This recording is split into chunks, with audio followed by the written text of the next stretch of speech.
네, 투자에 참견 시간 들어가 보겠습니다. 현재 양시장 잘 오르고 있는데요. 신한금융투자의 서면지점 이호석 PB님과 연결해서 이야기 나눠보겠습니다. 네, PB님 안녕하세요. 네, 안녕하십니까. 이호석 PB입니다. 네, 오늘 종목 리뷰부터 좀 들어가 보려고 하는데요. TSE 지난해 11월 5일에 추천을 해주셨어요. 사실 빠르게 한 달 되지 않아서 목표가 도달했던 종목인데 그때 한번 고점을 거의 76,000원 부근까지 올렸다가 조정받고 다시 오르더니 현재 신고가 부근 굉장히 가까이에 있습니다. 매수가 기준으로 봤을 때 수익률 38% 지점이거든요. 다시 추천 주시는 건가요? 네, 지금도 여전히 이제 유효한 관점이라고 말씀을 드려야 될 것 같습니다. TSE 같은 경우에는 이제 반도체나 디스플레이에 들어가는 검사 장비를 만드는 업체고요. 아무래도 이런 검사 장비 업체들 같은 경우에는 그 생산량이라든지 이런 반도체나 디스플레이 생산량이 많아진다라고 하면 그에 따른 수요가 많아지는 이제 그런 구조를 가지고 있다라고 할 수가 있는데요. 우선 지금 다양한 부분들이 있겠지만 실적부터 한번 짚어보면요.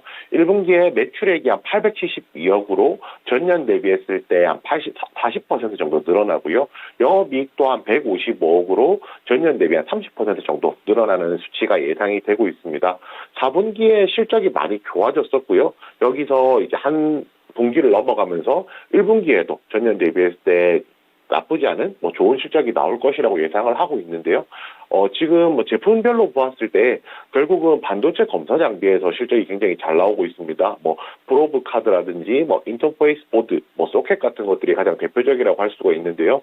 결국 반도체 부분에서 이제 실적이 잘 나오는 것은 국내외 주요 고객사들이 현재 반도체 관련해서 가동률을 높이고 있다는 점, 그리고 설비 투자가 확대되면서 그에 따른 수혜를 보고 있다는 점, 이 부분들이 굉장히 좀 큰 포인트가 될 것이라고 생각합니다. 이러한 흐름 자체가 올해도 계속 이어진다는 것이 더 중요할 텐데요. 프로브 카드 같은 경우에는 낸드향 탑재 제품이거든요. 그래서 고객사 관련한 수요가 굉장히 많이 늘어날 것이고 하반기에는 또 디램과 관련된 프로브 카드 납품도 더 늘어날 것이라는 겁니다. 소켓 같은 경우에는 또 한 가지 이제 비메모리 관련해서 매출이 나오게 되는 것인데요. 아무래도 이제 최근에 이제 국내 고객사들이 비메모리 관련된 매출이 굉장히 생산이 굉장히 많아지고 앞으로 이제 증설이라든지 관련된 이슈들이 더 많기 때문에 그와 관련된 매출이 좀 더 클 것이라고 생각을 하고요. 올 한 해 동안 전체적으로 보았을 때 실적이나 매출이나 영업이익 좀 상승하는 모습을 보여줄 것입니다. 그런 관점에서 생각한다라고 하면 제가 아직까지도 유효한 관점이라고 말씀드렸던 것이 그대로 유지된다라고 생각하시면 되고요.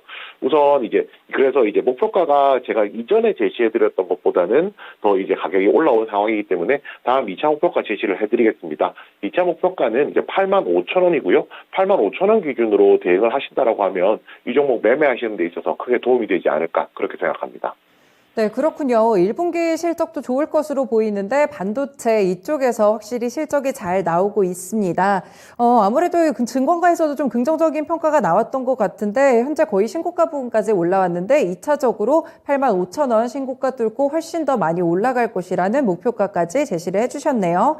네, 두 번째로 이슈의 참견으로 넘어가 보겠습니다. 먼저 오늘의 주제는 무엇일지 화면 통해서 만나보시죠. 네, 오늘의 주제입니다. 아이스 아메리카노 먹고 싶어도 못 먹는다. 원두 수급에 대한 차질을 언급하고 있습니다. 네, 피비님, 아이스 아메리카노 저도 조금 전에 한 잔을 마시고 들어왔는데 사실 직장인들의 필수템이라고 할 수 있잖아요. 굉장히 좀 자극적인 제목 같은데 어떤 이슈인가요? 네, 우선 이게 약간 커피를 조금 세분화할 필요는 있는데요. 네. 지금 스타벅스 이야기거든요. 스타벅스 같은 경우에 카페 아메리카노라고 하는 저희가 흔히 먹을 수 있는 아이스 아메리카노가 있고요. 또 이제 아이스 커피 메뉴라고 해서 콜드 블루와 비슷한 드립 방식의 추출하는 커피가 있습니다. 그런데 이 두 제품의 원두를 다르게 사용을 하는데요. 지금 아이스 커피에 대한 원두가 지금 공급이 부족해서 이러한 사태가 좀 벌어진다라고 생각을 하시면 되거든요. 지금 이 원두 부족이라는 것이 결국에는 쉽게 말해서 커피를 팔고 싶어도 원재료가 없기 때문에 판매가 어렵다는 것이고요. 방금 말씀해 주셨듯이 사실은 이런 커피라는 것이 직장인들이 필수품이라는 점 생각해 볼 때 생각보다 이런 원두 수급 부족에 의해서 제품까지 수요가 이만큼 있음에도 불구하고 실제로 공급을 못한다는 것은 생각보다 이 문제가 단순히 간단한 문제가 아니라 굉장히 좀 깊고 큰 문제라는 부분까지도 좀 생각해 볼 수 있습니다. 지금 올 초에 이미 스타벅스 같은 경우에 원두 가격이 원재료 가격, 원두 가격이 인상이 되면서 커피 가격들을 인상을 했었고요. 스타벅스가 인상을 했기 때문에 그 이외의 이제 다른 이제 업체들도 가격을 인상하는 그런 형태를 보여주었었거든요. 그렇지만 이런 부분들이 2월 달까지도 수급이 어려웠다가 3월에 조금 정상화되는 모습을 좀 보여주기도 했었는데요. 이번에는 글로벌 물류 대란이었습니다. 이제 물류 대란이 다시 한 번 더 일어나게 되면서 원두 수급이 다시 한 번 더 어렵게 되는 뭐 이런 지금 상황까지 왔다라고 생각하시면 됩니다. 뭐 이와 관련해서 제가 이미 한 차례 정도, 두 차례 정도 이제 언급을 드렸기 때문에 디테일한 부분까지는 짚지 않겠지만은 원두 가격이 상승한 데는 결국에는 이제 브라질 현지 상황이 가장 크다라고 할 수가 있습니다. 우리나라가 아니라 글로벌 전체에서 보았을 때 원두 소비량의 생산량의 30%가 브라질에서 지금 나오고 있는데요. 그것들이 이제 비중이 굉장히 많이 줄어든 상황입니다. 이 부분이 굉장히 큰데요. 브라질에서 뭐 가뭄, 한파 이런 것들 때문에 커피 나무가 죽으면서 생산량 자체가 줄어든 것이거든요. 커피 나무라는 것은 저희가 뭐 일반 공장처럼 나무를 심는다고 바로 이제 원두를 채취할 수 있는 것이 아니라 나무를 심고 나면 한 5년 정도 나무가 자라는 기간이 또 필요합니다. 그렇기 때문에 이런 원두 수급 문제가 굉장히 짧게 끝나지 않을 것이라는 것이고요. 지금 3월 달부터 이제 공급 정상화되는 데 있어서 영향을 주었던 것이 글로벌 물류 대란이었는데 지금 최근에 뭐 상하이라든지 보면은 물류 대란을 이제 일으키고 있는 그런 요소들이 있죠. 이런 부분들은 어떻게 보면은 시간이 지나면은 조금 더 빨리 회복될 수 있겠지만 근본적인 원두 수급에 대한 문제는 시차가 조금 더 발생할 것이라는 것이 제 전망이고요. 뭐 이런 부분 조금 생각해 본다라고 하면 이와 관련된 내용들이 단순히 짧은 이슈가 아니라 조금 더 긴 관점에서 보아야 되는 이슈이기 때문에 그 부분에 조금 더 포인트를 놓고 이런 관련주들에 접근을 하신다라고 하면은 이런 못 먹는 커피값 버는 그런 투자 아이디어가 될 수 있을 것이라고 생각합니다. 그렇군요. 수요는 있지만 공급이 안 될 수도 있는 상황이라고 보면 되겠네요. 물류 가격이라든지 원두 가격 상승, 또 원두를 얻기까지 시간이 한참 걸리죠. 막 생산을 할 수가 있는 게 아니기 때문에 이런 차질이 좀 있을 것 같습니다. 아무래도 최근에 스타벅스나 할리스나 뭐 엔젤리너스 같은 많은 커피 업체들이 가격을 인상하는 것이 이런 부분들 때문이 아닐까 싶은데 그럼 관련 종목으로는 어떤 걸 봐야 될까요? 네, 가장 대표적인 종목으로 한국 맥널티가 있습니다. 네. 한국 맥널티 같은 경우에는 커피 그리고 이제 뭐 의약품 같은 것도 유통을 하고 있는데요. 대표적으로는 커피 중에서도 이제 원두부터 가공 제품까지 전반적인 사업을 다 하고 있고요. 국내에서 이제 커피 관련된 이슈가 있을 때 가장 시세가 많이 나온 종목 중에 하나가 한국 맥널티라고 생각하시면 됩니다. 이미 커피 가격 인상에 대한 모멘텀이 나왔을 때도 그에 따른 수혜주로 상승을 하기도 했었고요. 그리고 이번에 이제 어제죠, 바로 원두 수급 차질에 따른 이제 커피 가격 인상 소식이 다시 한 번 더 나오니까 이와 관련해서 주가가 또 움직이기도 했었거든요. 결국은 커피 관련해서는 국내에서 이제 한국 맥널티를 중심으로 조금 접근하시면 좋을 것 같고요. 이 종목 같은 경우에 특징이라고 한다면 시세가 관련된 이슈가 나왔을 때 당일에 이제 시세가 강하게 분출하긴 하지만은 이 시세가 연속해서 지속성이 조금 부족합니다. 연속해서 좀 뻗어나가진 않기 때문에 어느 정도 적절한 시기에는 이제 단기 매수 관점에서 접근하신다면 이 종목 매매하시는데 도움이 되실 거라고 생각합니다. 네, 한국 맥널티 제시해 주셨고 어제도 11% 급등이 있었는데 윗꼬리를 크게 달았다는 점에서 확실히 좀 단기적인 대응이 필요할 것 같은 종목이라고 보고 계시네요. 네, 그렇다면 마지막으로 종목의 참견 넘어가 보겠습니다. 오늘은 어떤 종목 선택해 주셨을까요? 네, 제일기획입니다. 네.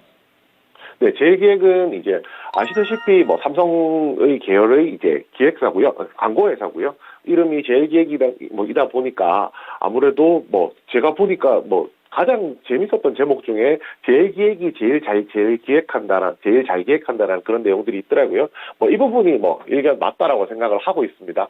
보통 1분기가 광고로 보았을 때는 비수기라고 하는데요. 1분기에 오히려 뭐 베이징 올림픽이라든지 뭐 CES, MWC와 같은 글로벌 이벤트들이 계속 있었습니다. 그렇기 때문에 그에 따른 수혜로 오히려 이제 광고 비수기의 실적이 개선되었고요. 광고 비수기의 실적이 개선되었기 때문에 나머지 성수기 비수기라든지 비수기가 아닌 시즌에도 실적은 괜찮을 것이기 때문에 오히려 연간 실적에 있어서는 조금 더 실적 개선이 좀 클 것이다라고 보는 관점이 많다라고 생각합니다.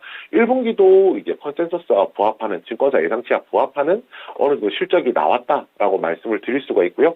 이 부분이 있습니다. 코로나19로 인해서 광고 산업 자체도 타격을 많이 받았었습니다. 오히려 이제 2021년에는 오히려 턴어라운드 하는 모습을 보여주었었고요. 올해부터는 이런 부분들이 조금 더 턴어라운드 된 실적이 조금 더 가속화돼서 올라가는 모습이 보여질 텐데요. 지금 아무래도 코로나 국면 이후에 디지털 광고가 많이 늘어난 것도 있지만 BTL이라고 해서 소비자 참여 형태의 이제 광고들이 있습니다. 이 BTL 광고 같은 경우에는 아무래도 소비자들이 참여를 해야 되기 때문에 오프라인이 활성화될수록 이런 광고 매출이 더 많이 늘어난다는 것이거든요. 그래서 이제 코로나19가 이제 어느 정도 종식되는 사라졌다는 건 아니지만은 이제 엔데믹으로 가는 시점에 있기 때문에 이런 오프라인에서 나오는 이 BTL 관련된 이제 매출들이 더 늘어날 것이라 생각하고요. 제가 어저께 이제 말씀을 드렸던 것이 디지털 비즈니스, 메타버스에 있어서의 VFX 광고에 대해서 설명을 드렸었는데 그와 관련된 모멘텀들을 많이 가지고 있습니다.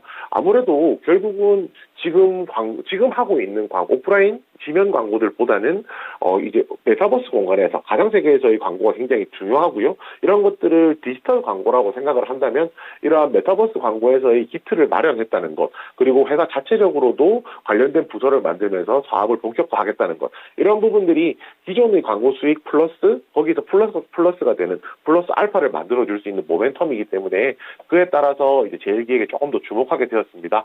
그 가격 전략까지 제가 한 번에 말씀드리면요. 이미 지금 주가 자체는 어느 정도 상승하고 횡보하는 모습을 보이고 있습니다. 지금 시점에서 2차 상승을 노리면서 매수하기에 적절한 시점이라 생각하고요. 매수가는 현재가, 그리고 목표가는 전고점 부근인 29,000원, 그리고 손절가는 이제 지지선 하향 이탈하는 가격인 21,500원으로 정했습니다.